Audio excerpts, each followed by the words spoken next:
আজ 22শে মে শুক্রবার। দেখে নিন আজকের বাছাই করা সব গুরুত্বপূর্ণ খবর। শুরুতেই হেডলাইন্স। কুরবানির ঈদে গরু উট সব কুরবানি হবে। শুভেন্দু সরকারকে সরাসরি চ্যালেঞ্জ হুমায়ুন কবিরের। গরুর গড় আয়ু 15 বছর, তাছাড়া আইনও কার্যকর ছিল না। পশু জবাই নির্দেশিকা নিয়ে হাইকোর্টে প্রশ্ন বিকাশ রঞ্জন ভট্টাচার্যের। সব মাদ্রাসাতে গাইতে হবে বন্দে মাতরম, বিজ্ঞপ্তি জারি করল রাজ্য সরকার। এখনই কোনো কড়া পদক্ষেপ নয়, অভিষেক বন্দ্যোপাধ্যায়কে বড় স্বস্তি দিল কলকাতা হাইকোর্ট। এছাড়াও রয়েছে আরো বেশ কিছু খবর। বাংলা পলিটিক্সের সমস্ত খবর প্রতিদিন সকালে দেখতে সাবস্ক্রাইব করুন আমাদের বি পলিটিক্স চ্যানেলটি। আর একটা লাইক করার অনুরোধ রইল, আপনার একটা লাইক আমাদের কাজ করার উৎসাহ অনেকটাই বাড়িয়ে দেয়। এবার আসছে বিস্তারিত সংবাদে। ফের কুরবানি ইস্যুতে রাজনৈতিক ও ধর্মীয় মহলে বিতর্ক শুরু হয়েছে। রাজ্য সরকারের তরফে পশু জবাই সংক্রান্ত কড়া নির্দেশিকা জারি হবার পর থেকেই উত্তেজনা বাড়তে থাকে। এই পরিস্থিতিতে প্রকাশ্যে নিজের অবস্থান স্পষ্ট করলেন হুমায়ুন কবির। তিনি জানান, কোনোভাবেই কুরবানি বন্ধ করা যাবে না। তবে অন্যদিকে রাজ্যের নিয়ম মেনে চলার বার্তা দিয়েছে নাখোদা মসজিদ এবং ফুরফুরা শরীফ। কুরবানি প্রসঙ্গে হুমায়ুন কবির বলেন, ঈদের দিন কুরবানি অবশ্যই হবে। তার দাবি, গরু, ছাগল, উট সহ কুরবানির উপযুক্ত সমস্ত পশুরই কুরবানি দেওয়া হবে এবং তা কেউ আটকাতে পারবেন না। বহু বছর ধরেই ধর্মীয় প্রথা চলে আসছে বলে উল্লেখ করেন তিনি। পাশাপাশি তিনি জানান, কেউ বাধা দেওয়ার চেষ্টা করলেও তা মানা হবে না। রাজনৈতিক মহলের মতে এই মন্তব্যের মাধ্যমে কার্যত শুভেন্দু অধিকারীর নেতৃত্বাধীন রাজ্য সরকারকেই নিশানা করেছেন তিনি। উল্লেখ্য, গত 13ই মে পশু জবাই নিয়ে নতুন নির্দেশিকা জারি করে রাজ্য সরকার। 2018 সালের কলকাতা হাইকোর্টের রায় এবং 1950 সালের পশ্চিমবঙ্গ পশু জবাই নিয়ন্ত্রণ আইন মেনে এই নিয়ম কার্যকর করা হয়েছে। সরকারি নির্দেশ অনুযায়ী গরু, বলদ, ষাঁড় বা মোষের বয়স 14 বছরের কম হলে সাধারণত জবাই করা যাবে না। তবে কোনো পশু গুরুতর অসুস্থ, আহত বা অক্ষম হলে বিশেষ ক্ষেত্রে অনুমতি দেওয়া হতে পারে। এই বিতর্কের মধ্যেই ফুরফুরা শরীফের পীরজাদা তহা সিদ্দিকী মুসলিম সম্প্রদায়ের উদ্দেশ্যে এবছর গরু কুরবানি থেকে দূরে থাকার আবেদন জানিয়েছেন। তার মতে, সরকারি নিয়ম মেনে গরু কুরবানি করা কঠিন হতে পারে, তাই কোনো অশান্তি বা সমস্যার পরিস্থিতি এড়াতেই তিনি আবেদন জানিয়েছেন। এ বিষয়ে আপনার কি মতামত অবশ্যই কমেন্টে জানান। গরুর গড় আয়ুই 15 বছর, তাছাড়া আইনও কার্যকর ছিল না। গরু জবাই নির্দেশিকা নিয়ে হাইকোর্টে প্রশ্ন বিকাশ রঞ্জন ভট্টাচার্যের। রাজ্যে নতুন সরকার 1950 সালের প্রাণী সম্পদ সংরক্ষণ আইন কঠোরভাবে কার্যকর করার সিদ্ধান্ত নেওয়ার পর বকরিদের আগে গবাদি পশু জবাই নিয়ে আইনি জটিলতা তৈরি হয়েছে। প্রশাসনের লিখিত অনুমতি এবং 14 বছরের ঊর্ধ্বে বা স্থায়ীভাবে অক্ষম পশুর শংসাপত্র ছাড়া পশু জবাই করা যাবে না বলে নির্দেশিকা জারি করেছে রাজ্য সরকার। এই সিদ্ধান্তকে চ্যালেঞ্জ করে কলকাতা হাইকোর্টে একাধিক জনস্বার্থ মামলা দায়ের করা হয়েছে। শুনানিতে রাজ্য জানায়, শুধুমাত্র 14 বছরের বেশি বয়সী বা স্থায়ীভাবে অক্ষম পশুকেই জবাইয়ের উপযুক্ত ধরা হবে। অন্যদিকে আইনজীবী বিকাশ রঞ্জন ভট্টাচার্য দাবি করেন, আইনটি দীর্ঘদিন কার্যকর ছিল না এবং বর্তমান পরিস্থিতিতে ফিটনেস সার্টিফিকেট পাওয়া প্রায় অসম্ভব। মামলাকারীদের তরফে আরও বলা হয়, প্রয়োজনীয় সরকারি পরিকাঠামোর অভাব রয়েছে এবং ঈদের ঠিক আগে এই নির্দেশিকা জারি হওয়ায় সাধারণ মানুষ সমস্যায় পড়েছেন। এছাড়া ধর্মীয় উদ্দেশ্যে আইনের ব্যতিক্রমের বিষয়টিকেও আদালতে তুলে ধরা হয়। মামলার পরবর্তী শুনানির দিকেই এখন নজর সকলের। সব মাদ্রাসাতেই গাইতে হবে বন্দে মাতরম, বিজ্ঞপ্তি জারি করল রাজ্য সরকার। রাজ্যের মাদ্রাসাগুলিতে এবার থেকে বন্দে মাতরম গাওয়া বাধ্যতামূলক করা হয়েছে। সম্প্রতি মাদ্রাসা শিক্ষা দপ্তর এই নির্দেশিকা জারি করেছে, জানিয়ে রাজনৈতিক মহলে জোর চর্চা শুরু হয়েছে। নির্দেশ অনুযায়ী সরকার পরিচালিত, সরকারি সাহায্যপ্রাপ্ত এবং স্বীকৃত সমস্ত মাদ্রাসার ক্লাস শুরুর আগে প্রার্থনা সভায় বন্দে মাতরম গাইতে হবে। গত 19শে মে মাদ্রাসা শিক্ষা ডিরেক্টরেট এই নির্দেশিকা জারি করে। এর আগে রাজ্যের সমস্ত শিক্ষা প্রতিষ্ঠানে প্রার্থনার সময় বন্দে মাতরম বাধ্যতামূলক করার ঘোষণা করেছিলেন মুখ্যমন্ত্রী শুভেন্দু অধিকারী। পরে শিক্ষা দপ্তরের তরফে সরকারি বিজ্ঞপ্তি প্রকাশ করা হয়। সেই সিদ্ধান্তের পর সরকারি ও সরকার পোষিত স্কুলগুলিতে ইতিমধ্যে প্রার্থনা সভায় বন্দে মাতরম গাওয়া শুরু হয়েছে। এবার একই নিয়ম কার্যকর হলো মাদ্রাসাগুলিতেও। অন্যদিকে বঙ্গ বিজেপির রাজ্য সভাপতি তথা রাজ্যসভার সাংসদ শ্রমিক ভট্টাচার্য এই সিদ্ধান্তকে স্বাগত জানিয়েছেন। তার দাবি, বিকৃত ইতিহাস বদলের এটাই সঠিক নিয়ম। বিজেপির পক্ষ থেকেও বলা হয়েছে, এই সিদ্ধান্ত শিক্ষা প্রতিষ্ঠানে এক ও অভিন্ন নিয়ম প্রতিষ্ঠার বার্তা দিচ্ছে। মাদ্রাসায় বন্দে মাতরম বাধ্যতামূলক করার আদেশে তুঙ্গের সংঘাত, শুভেন্দু সরকারের ওপর ক্ষুব্ধ হুমায়ুন কবির। পশ্চিমবঙ্গ মাদ্রাসা শিক্ষা অধিদপ্তরের নির্দেশে রাজ্যের সমস্ত সরকারি সাহায্যপ্রাপ্ত ও স্বীকৃত মাদ্রাসায় ক্লাস শুরুর আগে বন্দে মাতরম গাওয়া বাধ্যতামূলক হওয়ায় রাজনৈতিক ও সামাজিক মহলে তীব্র বিতর্ক শুরু হয়েছে। এই সিদ্ধান্তের বিরোধিতা করে হুমায়ুন কবির সরাসরি বয়কটের ডাক দিয়েছেন। তার দাবি, মাদ্রাসার অভ্যন্তরীণ বিষয়ে হস্তক্ষেপ করার অধিকার সরকারের নেই এবং কোনো অবস্থাতেই মাদ্রাসায় বন্দে মাতরম গাওয়া হবে না। এর আগেও মুখ্যমন্ত্রী শুভেন্দু অধিকারী রাজ্যের সমস্ত সরকারি ও বেসরকারি স্কুলেও সকালের প্রার্থনায় বন্দে মাতরমের 6টি শ্লোক বাধ্যতামূলক করার নির্দেশ দেন। সেই সিদ্ধান্তের পর এবার মাদ্রাসাতেও একই নিয়ম চালু হওয়ায় সংখ্যালঘু সংগঠনগুলির একাংশ ক্ষোভ প্রকাশ করেছে। কলকাতার খিলাফত কমিটির প্রধান মোহাম্মদ আশরাফ আলী বলেন, মুসলিমরা দেশকে ভালোবাসলেও ধর্মীয় বিশ্বাস অনুযায়ী দেশের পুজো করতে পারেন না। তার অভিযোগ, এই সিদ্ধান্ত মুসলিমদের ওপর জোরপূর্বকভাবে চাপিয়ে দেওয়া হচ্ছে। সান্নিধ্য লাভ করে আমি ধন্য। বেলুর মঠে পুজো দিয়ে ভোগ প্রসাদ খেলেন মুখ্যমন্ত্রী শুভেন্দু অধিকারী। মুখ্যমন্ত্রী হওয়ার পর প্রথমবার দিল্লি সফরে যাওয়ার আগে বৃহস্পতিবার সকালে বেলুর মঠে যান শুভেন্দু অধিকারী। প্রশাসনিক বৈঠকে যোগ দেওয়ার আগে তিনি বেলুর মঠে শ্রদ্ধা নিবেদন করেন এবং সাধারণ সম্পাদক স্বামী সুবীরানন্দজি মহারাজ এবং সহকারী সাধারণ সম্পাদক স্বামী বলভদ্রনন্দজি মহারাজের সঙ্গে সাক্ষাৎ করেন। মঠে পৌঁছে শুভেন্দু অধিকারী প্রথমে ঠাকুর শ্রী শ্রী রামকৃষ্ণ দেবের মন্দিরে পুজো দেন। পরে স্বামী বিবেকানন্দের ঘর, মায়ের মন্দির এবং স্বামীজির মন্দির পরিদর্শন করেন। এরপর প্রেসিডেন্ট মহারাজ স্বামী গৌতমানন্দজি মহারাজের সঙ্গে দেখা করে তাকে একটি পেন উপহার দেন। পরে মুখ্যমন্ত্রী সমাজ মাধ্যমে একটি ভিডিও পোস্ট করে জানান, রামকৃষ্ণ মঠ ও মিশনে এসে তিনি আশীর্বাদ লাভ করেছেন। বেলুর মঠের তরফে তাকে শাল ও বই উপহার দেওয়া হয়। প্রায় 1.5 ঘন্টা সময় কাটিয়ে ভোগ প্রসাদ গ্রহণ করেন মুখ্যমন্ত্রী।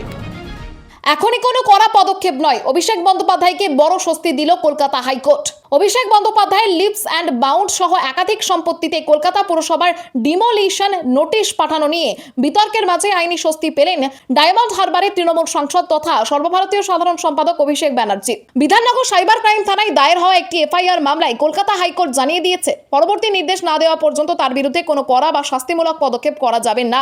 আগামী 31শে জুলাই পর্যন্ত এই সুরক্ষা কবচ বহাল থাকবে। আদালত আরও জানিয়েছে, এই মুহূর্তে অভিষেককে হেফাজতে নিয়ে জিজ্ঞাসাবাদের প্রয়োজন নেই, তবে তদন্তে সম্পূর্ণ সহযোগিতা করতে হবে তাকে। তদন্তকারী অফিসার ডাকলে সাড়া দিতে হবে এবং আইনি নোটিশেরও নির্দিষ্ট সময়ের মধ্যে উত্তর দিতে হবে। পাশাপাশি আদালতের অনুমতি ছাড়া রাজ্য বা দেশের বাইরে চলে যাওয়া যাবে না বলেও নির্দেশ দিয়েছে হাইকোর্ট। রাজনৈতিক মহলের মতে, রাজ্যের ক্ষমতার সমীকরণ বদলের পর তৃণমূল নেতাদের বিরুদ্ধে একাধিক মামলার ফাইল খোলা হচ্ছে।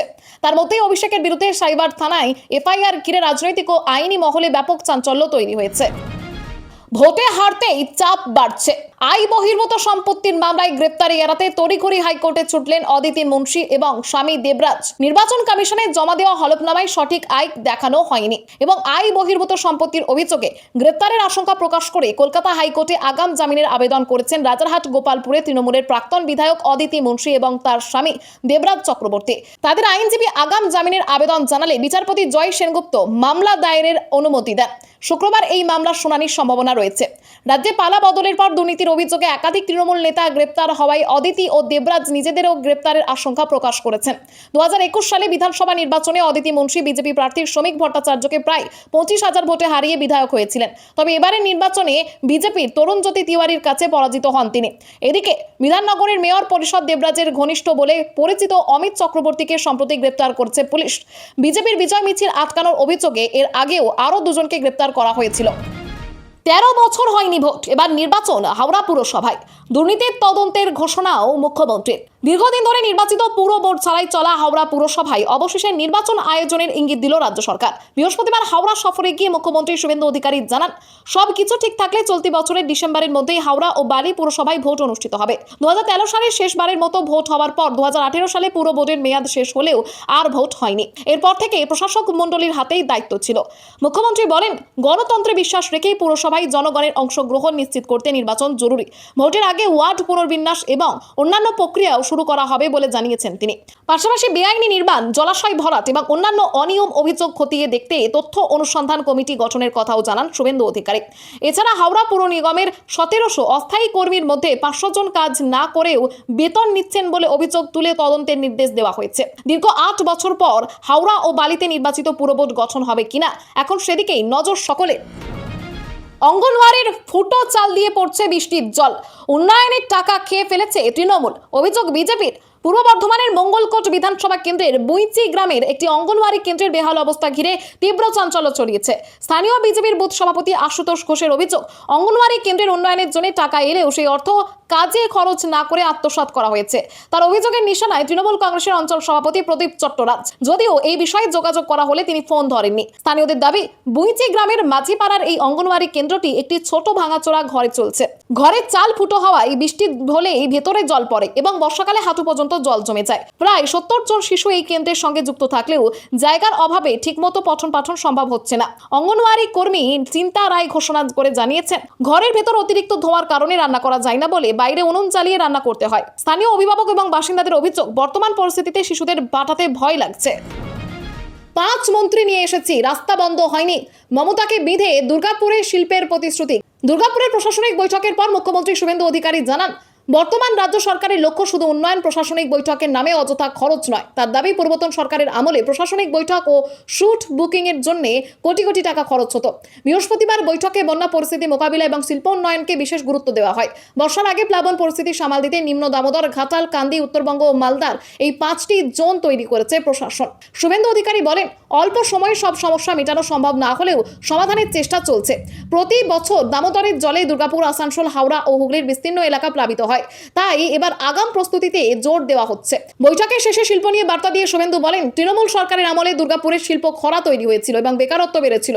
তবে এবার ধীরে ধীরে শিল্প গড়ে তোলার আশ্বাস দেন তিনি। পাশাপাশি দেউচা পাচামি প্রসঙ্গে তিনি বলেন, কথা কম কাজ বেশি। দেউচা পাচামির মতো মিথ্যা প্রতিশ্রুতি আমরা দেব না। তৃণমূলে কি ফ্লপ শো? শিয়ালদহে উচ্ছেদের প্রতিবাদে হাতে গোনা কর্মী নিয়ে বিক্ষোভ 3 বিধায়কের। ভোটে হারের পর প্রথমবার পথে নেমে প্রতিবাদে সামিল হতে দেখা গেল তৃণমূল কংগ্রেসকে। ভোট পরবর্তী হিংসা ও হকার উচ্ছেদের প্রতিবাদে বুধবার বিধানসভায় ধর্নায় বসেছিলেন তৃণমূলের বিধায়করা। যদিও বর্তমানে দলের বিধায়ক সংখ্যা 80 হলেও কর্মসূচিতে প্রায় 50 জন বিধায়ক অনুপস্থিত ছিলেন। বৃহস্পতিবারও শিয়ালদা স্টেশনে হাতে গোনা কয়েকজন কর্মী নিয়ে বিক্ষোভে দেখা যায় কুণাল ঘোষ, নয়না বন্দ্যোপাধ্যায় ও মদন মিত্রকে। দলনেত্রী মমতা বন্দ্যোপাধ্যায়ের নির্দেশে হাওড়া, শিয়ালদা ও বালিগঞ্জে প্রতিবাদ কর্মসূচির পরিকল্পনা করা হলেও অনেক জায়গাতেই পুলিশের অনুমতি মেলেনি। হাওড়ায় মুখ্যমন্ত্রী শুভেন্দু অধিকারীর কর্মসূচির কারণে তৃণমূলকে অনুমতি দেওয়া হয়নি এবং বালিগঞ্জেও একই পরিস্থিতি তৈরি হয়। ফল প্রকাশের পর প্রায় 15 দিন কেটে গেলেও মমতা বন্দ্যোপাধ্যায় ও অভিষেক বন্দ্যোপাধ্যায় প্রকাশ্যে খুব একটা দেখা যায়নি বলে অভিযোগ উঠেছে। দলের কর্মীদের হেনস্থার প্রতিবাদ মূলত সমাজ মাধ্যমেই সীমাবদ্ধ থেকেছে। রাজনৈতিক মহলের মতে কর্মসূচিতে কম উপস্থিতি তৃণমূল সংগঠনের দুর্বল অবস্থার ইঙ্গিত দিচ্ছে।